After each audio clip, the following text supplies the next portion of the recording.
ہزاروں بچوں کو اس نے قتل کرایا کہ یہ بچہ دنیا میں نہ آنے پائے. کیوں؟ اس لیے کہ نجومیوں نے یہ خبر دی تھی کہ جو بچہ آئے گا دنیا میں وہ تیرے اقتدار کو، تیرے دولت کو، تیری حکومت کو نیست و نابود کر دے گا.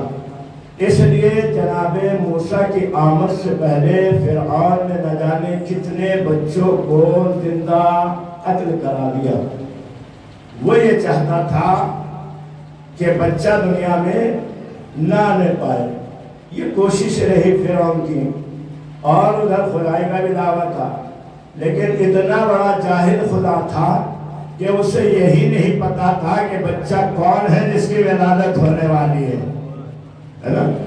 لیکن دعویٰ کیا تھا؟ خدائی کا دعویٰ تھا کہ میں تمہارا رب اعلیٰ ہوں. لیکن اسے یہ معلوم نہیں تھا کہ موسیٰ کی ولادت کہاں ہونے والی ہے، کس گھر میں ہونے والی ہے، کون کس کو پیدا کرنے والی ہے. ادھر انتظام ہے حکومت کا کہ کوئی بچہ زندہ نہ رہنے پائے، جو بھی متولد ہو اس کا سر قلم کر دیا جائے. لیکن قانون قدرت یہ ہے کہ جب وہ چاہتا ہے تو وہی ہوتا ہے جو وہ چاہتا ہے. ایسا نہیں ہے کہ وہ چاہے اور نہ ہو. اس نے چاہا کہ موسیٰ دنیا میں جائیں، انتظام فرمایا، آثار حمل ظاہر ہوئے اور جناب موسیٰ کی ولادت ہو گئی. اب ظاہر ہے کہ ماں کو یہ تشویش ہوئی کہ اب فرعون کے سپاہی آئیں گے اور میرے بچے کو لے جا کر کے ذبح کر دیں گے. اب یہ تشویش تھی ماں کی، چونکہ ہر ماں کو اپنا بچہ پیارا ہوتا ہے. کوئی ماں ایسی نہیں ہے، چاہے وہ کسی بھی طریقے سے دنیا میں آیا ہو، ماں ہوتی ہے. جیسے ہی بچے کی ولادت ہوئی ادھر تشویش بڑھی کہ بچے کو فرعون کے سپاہی آ کر لے جائیں گے اور ذبح کر دیں، قتل کر دیں گے. لیکن قانون قدرت یہ تھا کہ موسیٰ کو ہم بچائیں گے. خدا نے انتظام فرمایا موسیٰ کو بچانے کا، اور جناب موسیٰ کی والدہ پر وحی نازل کی کہ ایک صندوق بناؤ اور اس صندوق کے اندر موسیٰ کو رکھو اور دریائے نیل کے حوالے کر دو. دیکھیں قدرت کا نظام کیا ہوتا ہے. لیکن جہاں تک ماں کا تعلق ہے، ماں کی جو تشویش تھی اور فکر تھی اور پریشانی کا سبب تھی وہ یہ تھا کہ میرا بچہ میرے سے جدا ہو جائے گا. لیکن اللہ نے جیسے یہ کہا کہ اس کو صندوق کے اندر رکھو اور دریائے نیل کے حوالے کر دو، جناب موسیٰ کی والدہ نے یہ ظاہر کیا کہ میرا بچہ مجھے ملے گا کیسے. تو پروردگار نے وحی کی، اے موسیٰ کی ماں تم گھبراؤ نہیں، ہم تمہارے بیٹے کو، تمہارے بچے کو تم سے بہت جلدی ملا لیں. ماں تھی، دل تڑپ رہا تھا. جب تک قرار نہیں آیا ماں کو، جب تک بچہ جناب موسیٰ اپنی ماں سے نہیں مل گئے. ملانے کا انتظام بھی پروردگار نے کیا اور عجیب طریقے سے کیا. جو ابھی تک بچوں کو قتل کرا رہا تھا اسی کو وسیلہ بنایا جناب موسیٰ کی ماں سے ملانے کا. اور جناب موسیٰ کو جب دریائے نیل کے حوالے کیا گیا، بچہ بہتا ہوا صندوق جب محل کی طرف بڑھا تو ادھر آسیہ جو بیٹھی ہوئی تھی بغل میں، کہا کہ یہ صندوق پکڑ کے لایا جائے کہ اس کے اندر کیا ہے. اب جو صندوق کو کھولا گیا تو صندوق کے اندر ایک خوبصورت بچہ نظر آیا. اب ادھر جیسے فرعون نے دیکھا تو اس نے فوراً یہ کہا کہ لگتا ہے یہ وہی بچہ ہے جو میری حکومت کے لیے خطرہ ہے. جناب آسیہ نے کہا نہیں ہو سکتا یہ وہ بچہ نہ ہو، تو نے اتنے بچے قتل کروائے، ممکن ہے وہ بچہ قتل ہو گیا ہو. ایک سلوات پڑھے محمد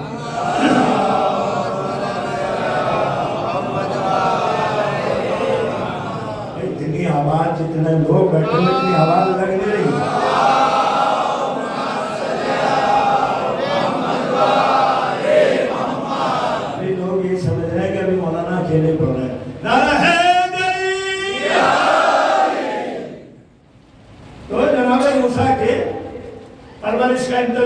کیا، صندوق کھولا گیا، جناب موسیٰ کو نکالا گیا۔ آسیہ کا اصرار ہے اس بچے کی پرورش کی جائے، فرعون کا اصرار ہے کہ قتل کر دیا جائے، لیکن جسے رکھے اللہ اسے کون ختم کر سکتا ہے؟ انتظام پروردگار تھا، جناب موسیٰ کو بچانا تھا، اور اسی کے گھر میں بچایا جو دشمن تھا، قتل کرنا چاہتا تھا، یعنی قاتل ہی کے گھر میں اللہ نے پرورش کا انتظام کیا۔ جناب موسیٰ پرورش پانے لگے، نتیجہ یہ ہوا کہ اب بچے کو بھوک لگی، جب بچے کو بھوک لگی تو پلانے کا انتظام کہاں سے ہو؟ دائیوں کو بلایا گیا، لیکن یہ موسیٰ ہے کہ کسی کا دودھ نہیں لیتے۔ اسی محل میں جناب موسیٰ کی بہن بھی کام کرتی تھی۔ جناب موسیٰ کی بہن نے کہا میں ایک ایسی خاتون کو جانتی ہوں جو اس بچے کو دودھ پلا سکتی ہے،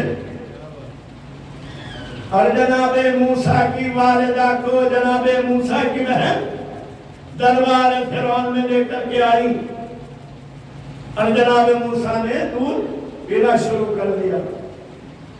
تو یہ ہے نظام پروردگار کہ ماں سے بچے کو جدا بھی کیا، لیکن جب جدا ہو گیا اور ماں کی طرف نے بارگاہ خداوندی کو دستک دی کہ پروردگار میرے بچے کو مجھ سے ملا دے، تو پروردگار نے انتظام فرمایا، اور انتظام بھی ایسا کہ اسی کا دربار، اسی کے ہتھیار، اسی کے سپاہی، اسی کا پہرے دینے والے، وہی قتل کرنے والے، لیکن اسی کے دربار میں جناب موسیٰ کی پرورش بھی ہو گئی، اور جناب موسیٰ کی والدہ کو ان کا بچہ بھی مل گیا۔ صلوات پڑھنے محمد و آل محمد۔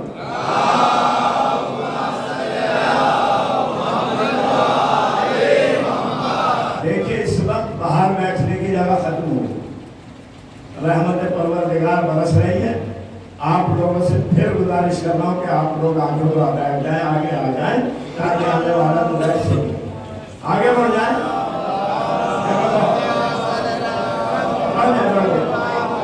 جگہ کافی، اب تو وہ مجبوری ہے، باہر کوئی بیٹھ نہیں پائے گا، ایسی بات ہے، اسے اندر آنا ہے تو کم از کم جگہ تو بنا کے رکھیے کہ وہ آ کر کے بیٹھ جائے۔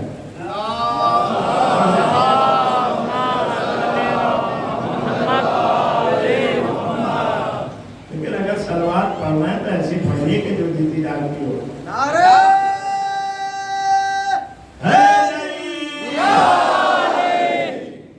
جناب موسیٰ کی پرورش پروردگار نے فرعون ہی کے دربار میں اور ماں کے ذریعے سے اس کی نشر ہوا۔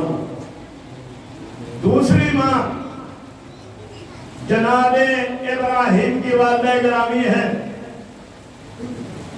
نمرود نے بھی چاہا کہ ابراہیم دنیا میں نہ آنے پائے، جناب ابراہیم کی والدہ نے بحکم پروردگار ایک غار میں پناہ لی، اور اس غار میں جناب ابراہیم کی ولادت ہوئی۔ ادھر ولادت ہوئی، جناب ابراہیم کی والدہ کو حکم ہوا کہ بچے کو چھوڑ کے غار میں چلی جاؤ، اور جناب ابراہیم کی والدہ اس سوچ میں پڑ گئی کہ یہ غار ہے، یہاں حیوانوں کا آنا جانا ہے، یہاں اکیلا بچہ کیسے رہے گا، اور میں اس کی ماں کو میں کس طرح سے چھوڑ کر کے جاؤں۔ ماں کا دل تھا، نہیں مانا۔ پروردگار نے وحی کی کہ ابراہیم کی ماں تم جاؤ، اس کی نگہبانی کرنا ہمارا فرض ہے، ہم اس کی دیکھ ریکھ کریں گے، لیکن تمہارا کام یہ ہے کہ تم جاؤ بستی میں اور آنا پلٹ کے، گاہے گاہے آتی جاتی رہنا۔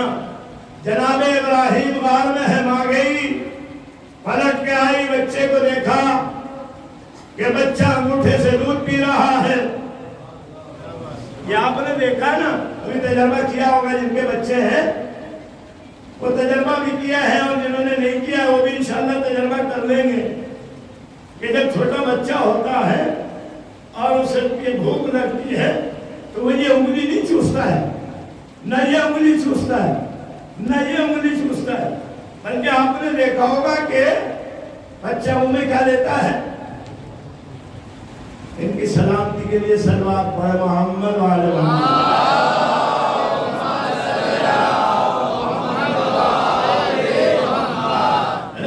بچہ فوراً انگوٹھا منہ میں لیتا ہے، یہ سنت ابراہیمی ہے۔ جب سے جناب ابراہیم نے دودھ پینا شروع کیا انگوٹھے سے، اللہ نے یہ سنت بنا دی، جو بھی بچہ پیدا ہوگا جب بھی اسے بھوک کا احساس ہوگا تو انگوٹھا لے گا۔ صلوات پڑھ دیں محمد وعلی محمد۔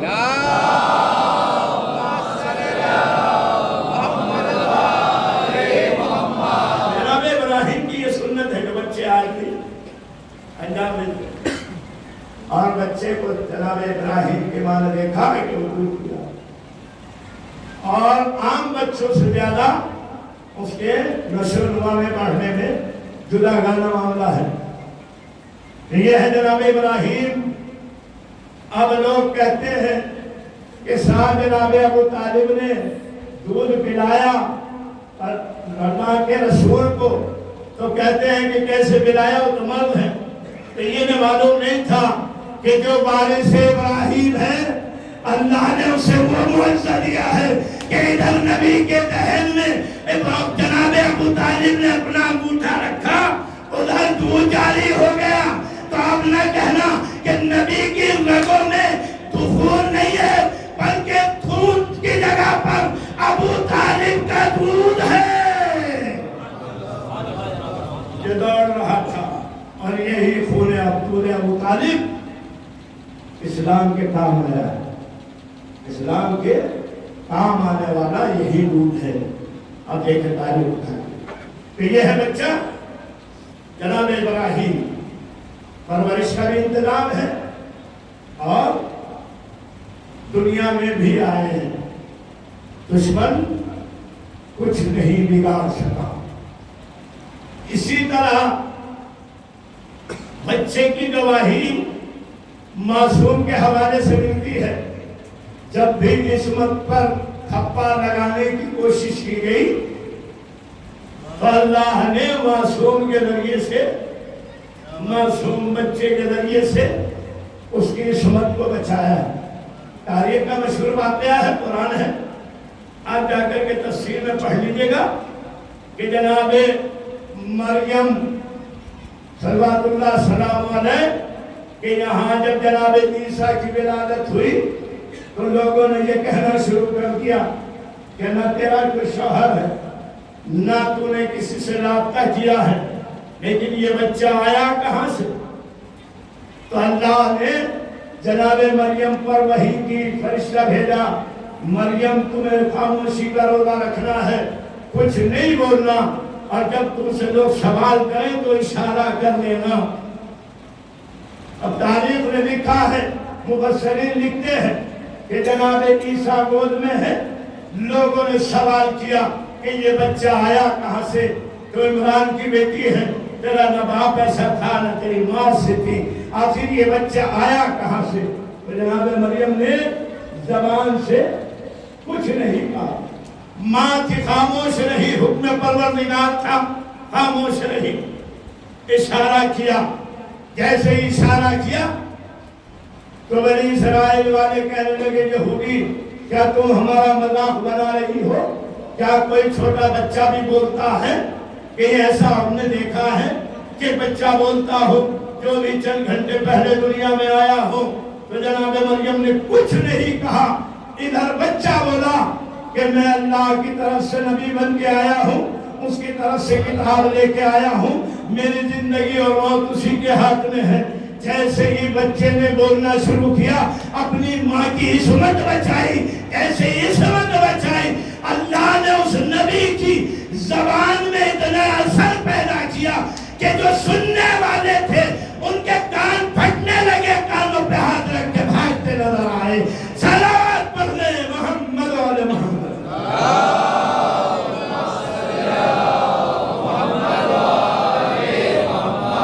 جناب عیسیٰ نے اپنی ماں کی عصمت کو بچایا،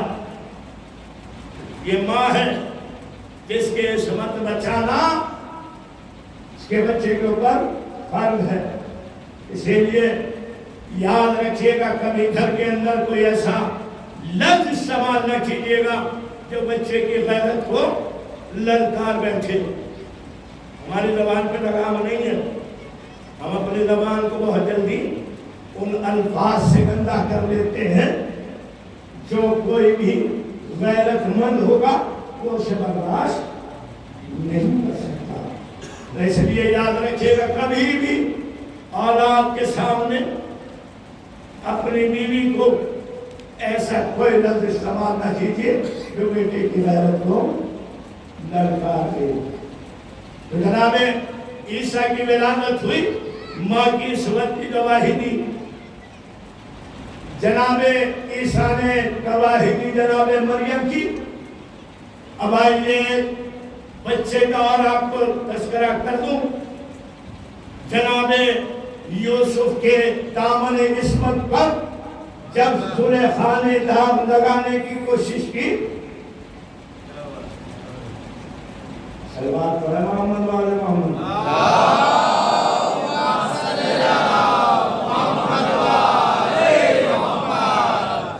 کہ میں محنت کر رہا ہوں تو اس کو مجھے سہارا ملنا چاہیے. یہ تو بہت محنت طے کر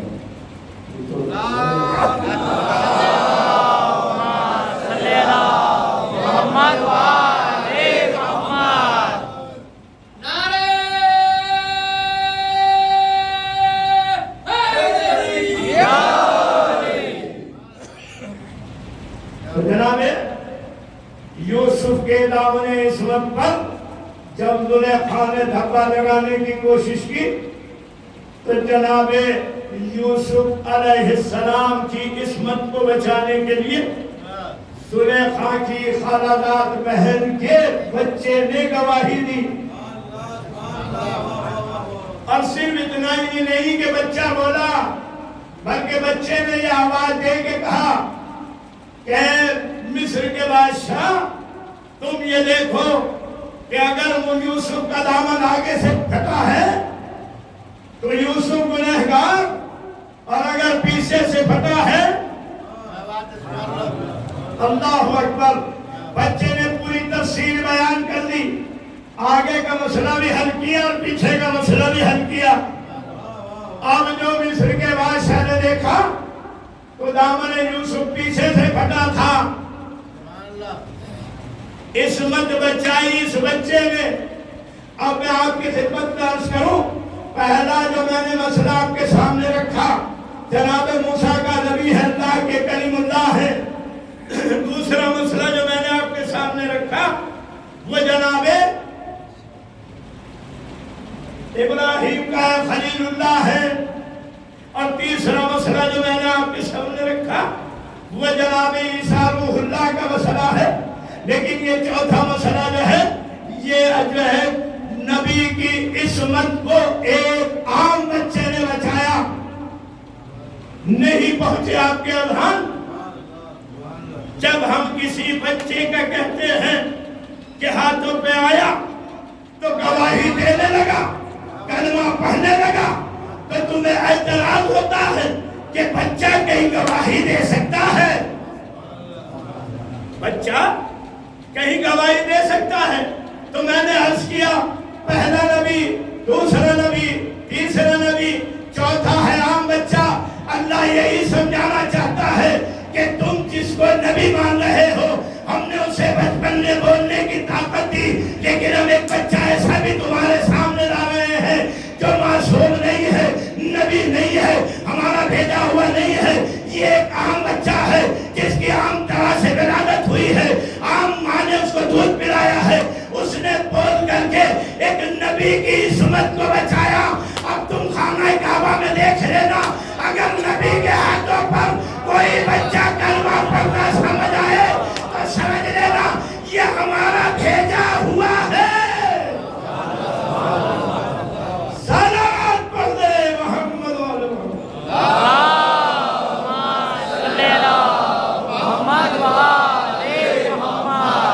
یہ ہمارا ولی ہے. اور روایت میں لکھا ہے کہ تیسرے دن نبی خانہ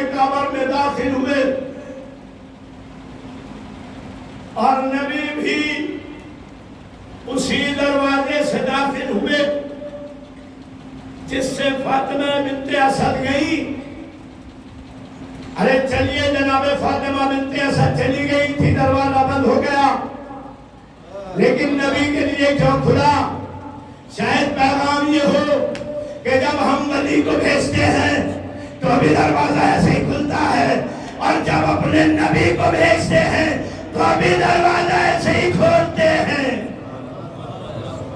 نبی بھی اسی دروازے سے گئے, اور گئے تھے تو اب جتنی دیر بھی رہے اب والا گیٹ کھلوانا چاہیے تھا جس میں عربوں نے بڑے بڑے تالے ڈالے ہوئے تھے.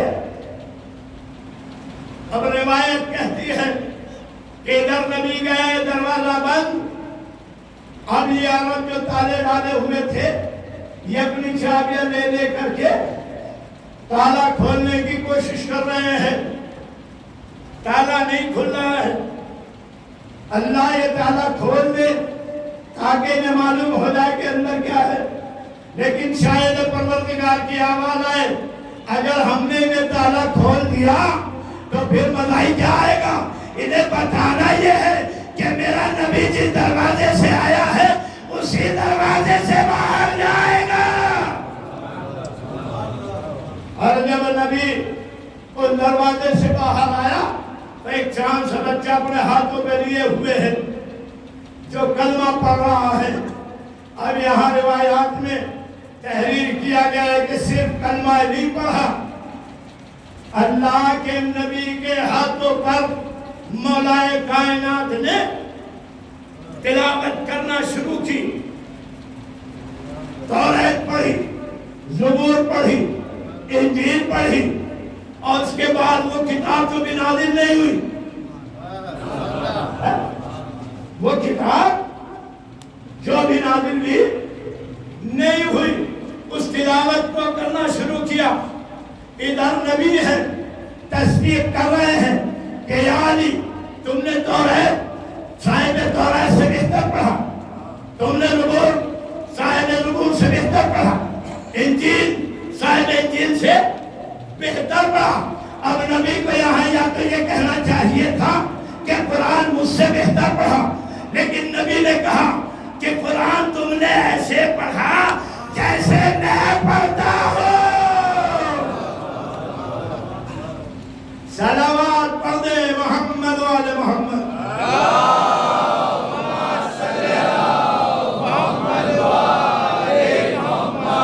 یہ بارش اتنی بھی ٹھنڈی نہیں ہے کہ جس نے آپ کے زبانوں کو اتنا ٹھنڈا کر دیا کہ آواز نکل ہی نہیں رہی ہے.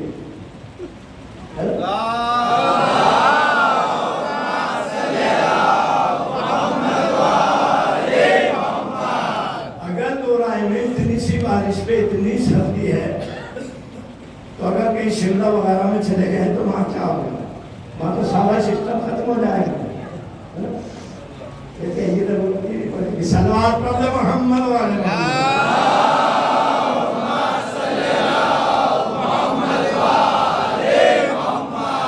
تو نبی اپنے وسیع کو ہاتھوں پہ لے کر کے باہر آئے, اور وسیع نے بھی چاروں کتاب کی تلاوت کی. اب ملا کہتا ہے کہ یہ کیسے ممکن ہے کہ 3 دن کا بچہ ہاتھوں پر بول گیا. یہ ملا کا سوال ہے, میرا نہیں. اب میں سمجھ لوں گا کہ ہم ملا کی بات کو مانتے ہیں یا نبی کی بات کو مانتے ہیں. اب یہ آپ کو بتانا ہے ملا نے کیا کہا کہ یہ کیسے ممکن ہے کہ 3 دن کا بچہ نبی کے ہاتھوں پہ بول گیا. تو بھائی اس سے پہلے بھی تو بولے بچے, اس سے پہلے بھی تو بولے. ارے آپ بھی بولیے نا, اس سے پہلے بھی تو بچے بولے ہیں. آپ نے اعتراض نہیں کیا. ہم نے کہا جناب موسیٰ بولے, جناب عیسیٰ بولے, جناب ابراہیم بولے, جناب یوسف کے بچے کی گواہی. تو کسی ملا نے نہیں کہا. جب بھی کہا تو یہ نبی تھے, وہ نبی تھے, وہ نبی تھے. ہم نے چوتھی مثال دی کہ یہ تو نبی نہیں ہے. یہ اللہ کے حکم سے بولا یا نہیں بولا؟ ابھی بھی یہ مجمع نہیں بولنے کو تیار. نبی کی گواہی یہ کام بچے نے دی یا نہیں دی؟ ارے بھائی سر کیوں زبان سے گئی؟ سلوات پڑھ دے محمد والے اللہم صلی اللہ محمد آلِ محمد. بھائی دی یا نہیں دی گواہی؟ اب جب اس نے گواہی دی تو ملا نے قبول کر دیا کہ وہ نبی کا مسئلہ تھا. اب ہم بھی تو یہی کہہ رہے ہیں کہ تم کم از کم نبی ہی کا معجزہ مان لو. بھائی نبی کا معجزہ کیا ہے؟ ہر مسلمان جھوم جھوم کے کہتا ہے میرے نبی کا یہ معجزہ ہے، میرے نبی کا یہ معجزہ ہے، میرے نبی کا یہ معجزہ ہے. بیت اللہ جی کیا معاملہ ہے؟ بتاؤ تو صحیح کہ میرے نبی کا معجزہ یہ ہے کہ اگر اس کے ہاتھ پر کنکریاں آ جائے تو کنکریاں بولنے لگے. ہم بھی یہی کہتے ہیں ارے تم کنکریوں کے تو قائل ہو، غالب کل غالب.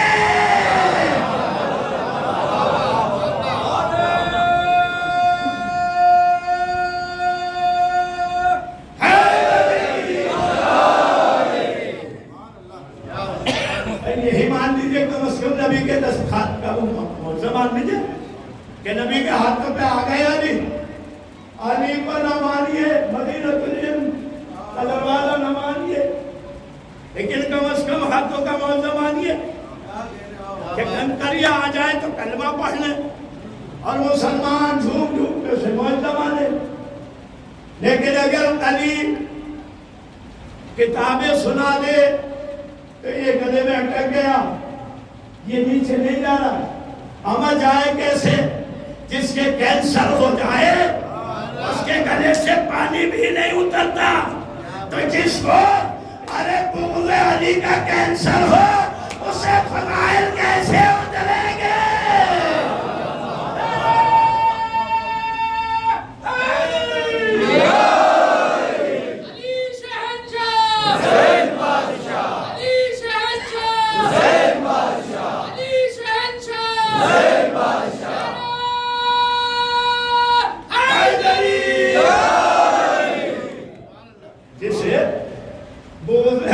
کینسر ہو جائے اس کے فضائل کے سے کیسے اتر سکتے ہیں؟ نہیں اتریں گے. لاکھ کوشش کر لیجیے آپ. اللہ کہتا ہے جسے ہم ہدایت دیتے ہیں اسے ہدایت ملتی ہے، اور جہاں معاملہ ہی خراب ہو، میں نہیں کہہ رہا ہوں، نبی کے فکر ہے کہ یا علی تجھ سے محبت نہیں کرے گا مگر مومن، اور تجھ سے بغض نہیں رکھے گا مگر منافق و کافر. اب جہاں کفر ہو وہاں علی کیسے آ جائے؟ اما اپنے خانہ کعبہ کو نہیں دیکھا؟ جب علی خانہ کعبہ میں آئے تو جتنے بھی تھے بڑے بڑے سب آدھے منہ گر گئے. ارے تم نے ابھی بھی نہیں پہچانا یہ اللہ کا شیر آیا ہے، اس کے سامنے بڑے بڑے زمین پہ آ گئے. تمہارے دین کی حیثیت کیا ہے؟ صلوات پڑھ دے محمد والے محمد. اللہم صلی اللہ محمد آلِ محمد. یہ ہے بچہ جو نبی کے ہاتھوں پہ آیا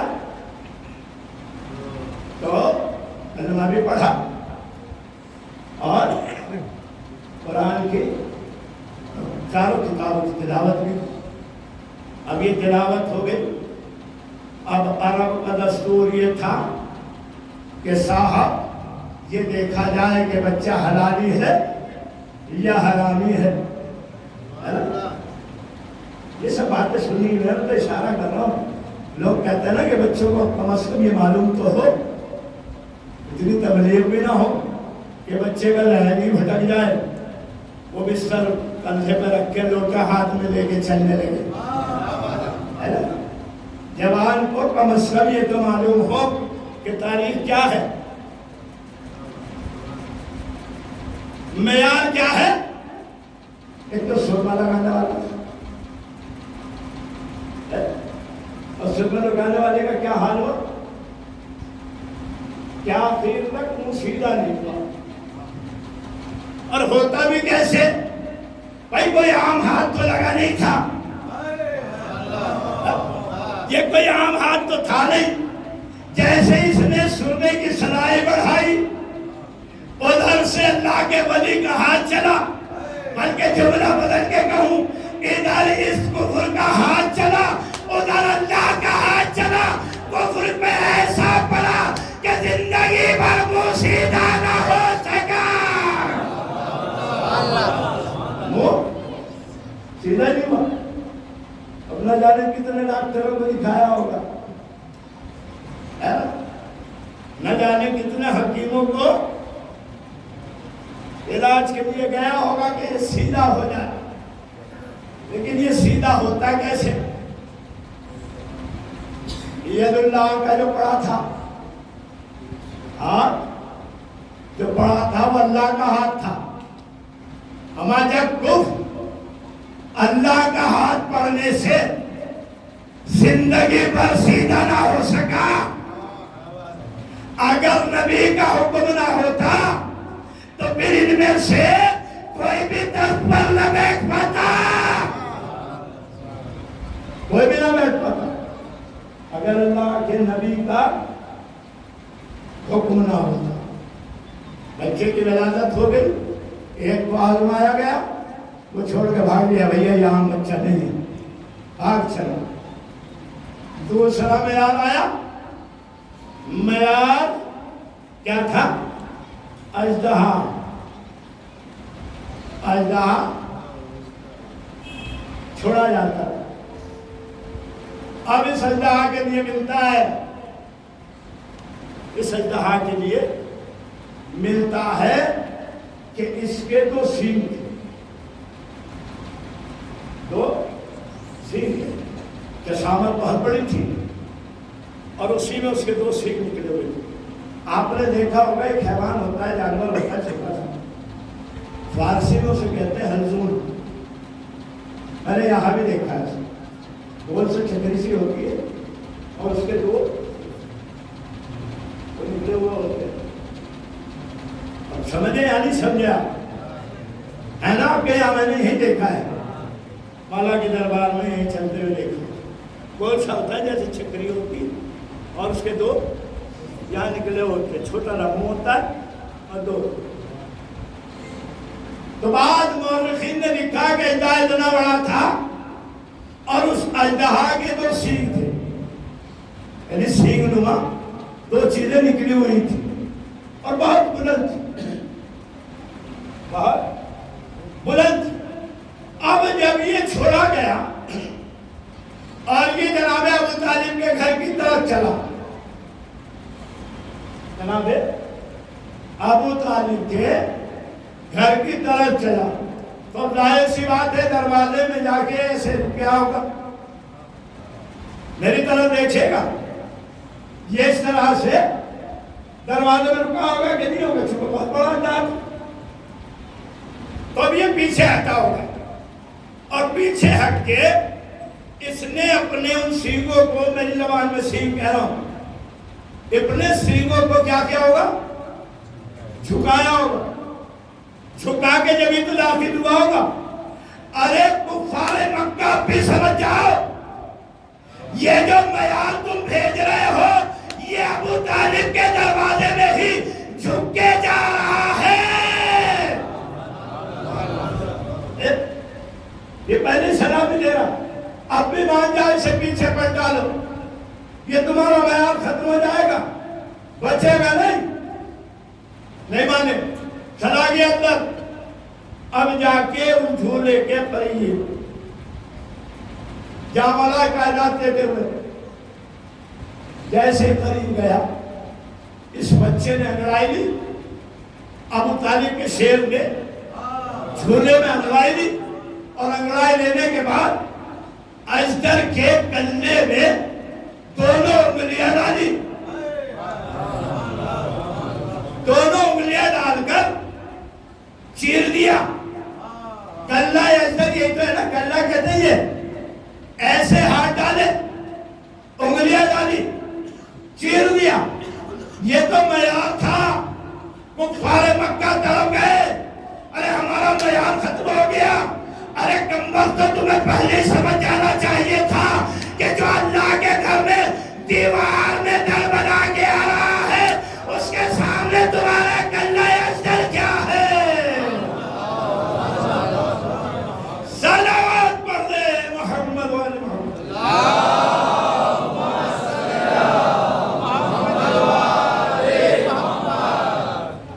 ماں کتنی مہربان ہوتی ہے،